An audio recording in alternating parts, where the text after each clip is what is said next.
हाँ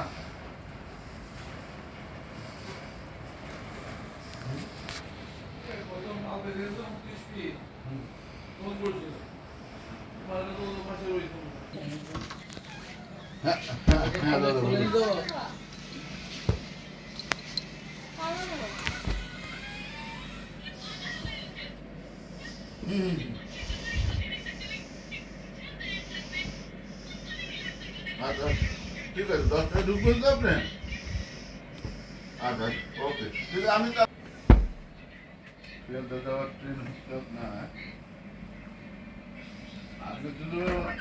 আগে ছিল 11:45 5টার সময় ফ্লাইট তাহলে আপনাকে 12টা 1টা 2টো 3টে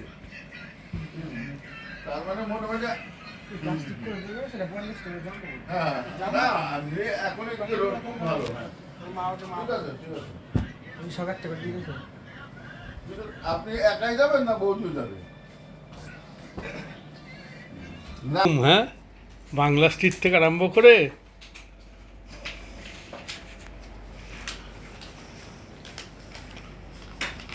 ধর দেখি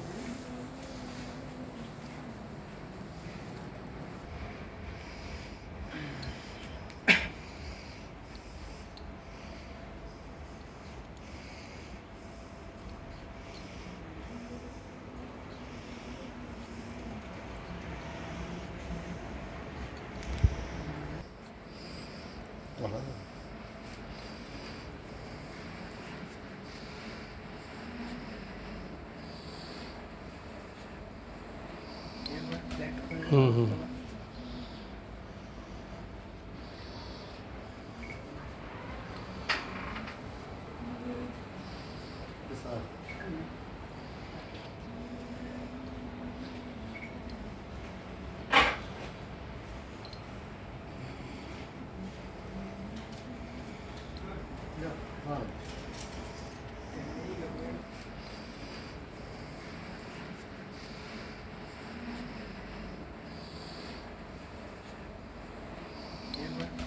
হুম হুম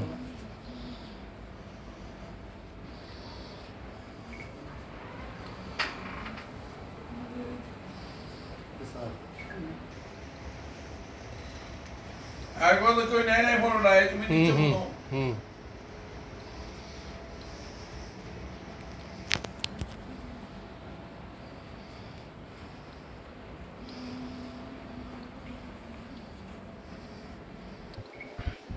ফোনটা তোলা তো 5000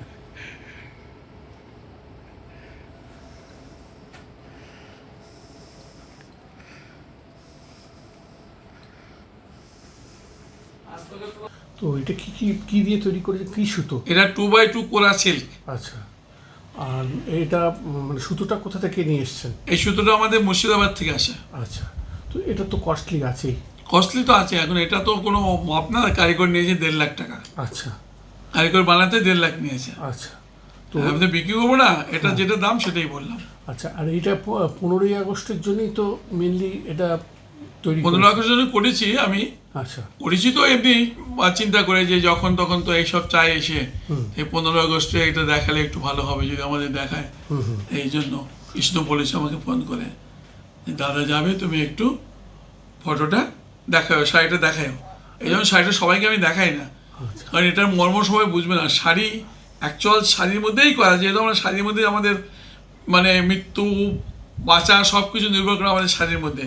আমাদের এমন কিছু করে যেতে চাই যাতে লোকে যদি মনে করে যে একটা জামদানি তৈরি করতে নেই, সব রকম জামদানি, জামদানি তো কত রকম আছে, তা এটাও জামদানি কাজ, কিন্তু ফিগারের উপরে।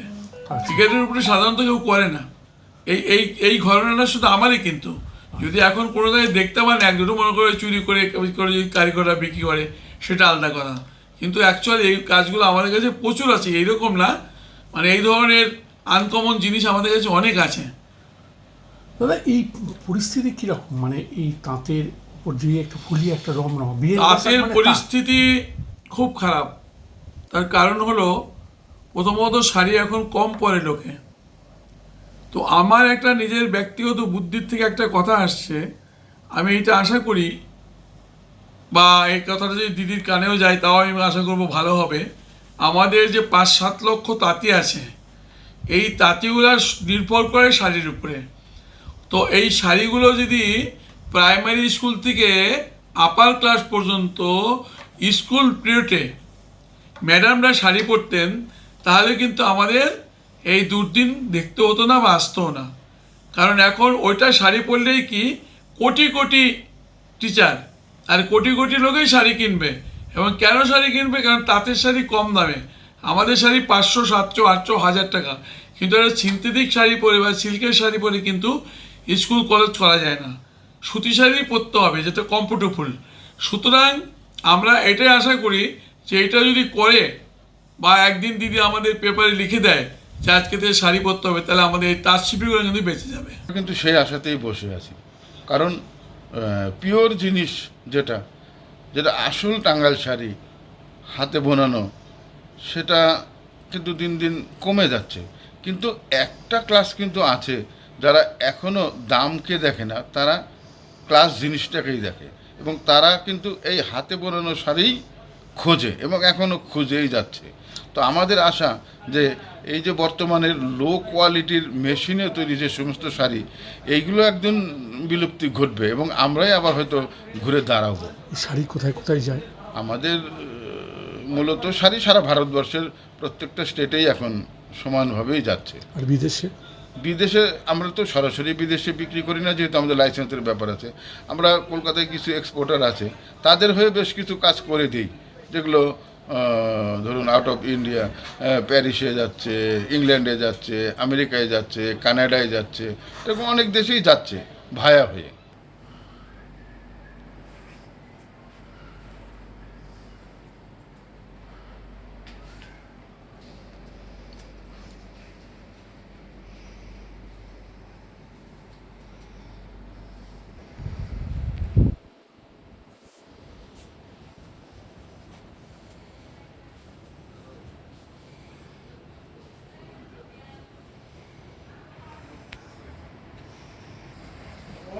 হ্যাঁ,